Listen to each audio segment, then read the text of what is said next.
Hello. കഴിഞ്ഞ video അഴീക്ക് ബീച്ചിൽ പോയപ്പോൾ ലൈറ്റ് ഹൗസ് കാണാൻ കയറിയതല്ലേ കണ്ടത്. ഇന്ന് ബീച്ചിലെ വിശേഷങ്ങളായാലോ. ബീച്ചിലെ വിശേഷം എന്ന് പറഞ്ഞാൽ സർഫിംഗ് ഒന്നും അല്ല കേട്ടോ, അങ്ങനെ ഒന്നും ഇവിടെ ഇല്ല. ഇവിടെ വരുന്നവരെല്ലാം പട്ടം പറത്തലും ചൂണ്ടയിടലും ഒക്കെയാണ്. അപ്പം നമ്മൾ 2 പട്ടം കൊണ്ടുവന്നു, ഒരെണ്ണം കൊണ്ടുവന്ന് ഒരെണ്ണം വാങ്ങി.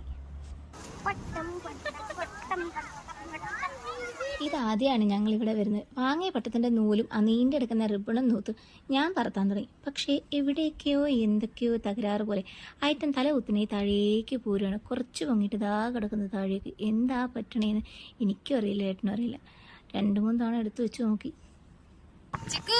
അത് ഇങ്ങനെ ചെയ്യൂ ബാലു, ഇങ്ങനെ ചെയ്യൂ ബാലു,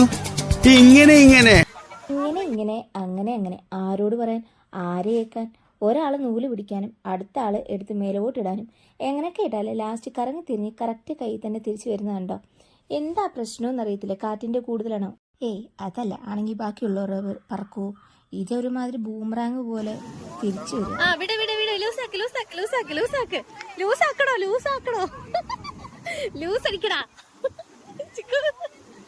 ഈ ലൂസടിക്കട പറഞ്ഞ കേട്ടോണ്ടാണോന്ന് അറിയത്തില്ല. അത് കുറച്ച് നേരം ഇങ്ങനെ മുകളിൽ തന്നെ നിന്ന്, എന്തായാലും കുറച്ച് സമയത്തേക്ക് ഇങ്ങനെ നിന്നെന്ന് വേണമെങ്കിൽ പറയാം. അത് കഴിഞ്ഞ് അതേപോലെ തന്നെ തിരിച്ചു വന്ന്. ഇതിനൊരു പ്രശ്നമുണ്ട്. ആ പ്രശ്നം ഞങ്ങൾ ലാസ്റ്റ് പരിഹരിച്ചു. എന്താ പ്രശ്നം എന്ന് നിങ്ങൾക്ക് കണ്ടുപിടിക്കാൻ പറ്റുമോ? കണ്ടുപിടിക്കാൻ പറ്റിയെങ്കിൽ ഒന്ന് കമൻറ്റ് ചെയ്യണേ. അപ്പോൾ ഇതിൻ്റെ ബാക്കി വീഡിയോ ആയിട്ട് നമുക്ക് വീണ്ടും കാണാം. ടാറ്റാ.